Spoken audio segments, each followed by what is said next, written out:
এখানে আপনারা দেখতে পেয়েছেন অনেকগুলো চিঠি আছে, আর এই চিঠিগুলো কিন্তু রাজকুমারী ইন্দ্রপ্রভার দেবীর হাজব্যান্ড মহেন্দ্রনাথ চৌধুরী উনি কিন্তু পাঠিয়েছেন কলকাতায় থেকে, তো যখন পড়াশোনা করতেন তখন পাঠিয়েছেন। এবং এই মহেন্দ্রের সাথে তাকে তো একদম ছোটোবেলা থেকেই তাদের একটা রিলেশন ছিল, আর এই রিলেশনটা কিন্তু তার বাবাই তাকে যেতে উৎসাহ দিয়েছে, বা জমিদারদের আমলে একটা জিনিস ছিল ছোটোবেলা থেকেই কার সাথে বিয়ে দেবে এই জিনিসগুলো ঠিক করে রাখতো। যখন তিনি একটু একটু বোঝা শুরু করলেন যে মহেন্দ্রের সাথে রাজকুমারী ইন্দ্রপ্রভা দেবীর বিয়ে হবে, এই কথাটা তার মাথায় গেঁথে যায় এবং সে কিন্তু তাকে স্বামী হিসেবে সেই ছোটোবেলা থেকেই মেনে নেয়।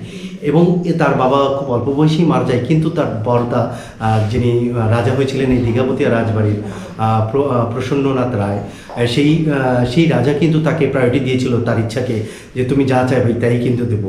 এবং রাজকুমারী ইন্দ্রপ্রভা দেবীর মায়ের সাথে এই রিলেশন নিয়ে তাদের একটা দোটানা তৈরি হয়ে যায়, এবং তার মা চাচ্ছিল না তার সাথে বিয়ে হোক, কিন্তু তার বড় ভাইয়ের সাপোর্টে কিন্তু একসময় তাদের বিয়ে হয়। এবং এই সম্পূর্ণ ইতিহাসটাই কিন্তু জেলা প্রশাসন রাজকুমারী ইন্দ্রপ্রভা দেবী আত্মকথা বইতে ফুটিয়ে তোলার চেষ্টা করেছে।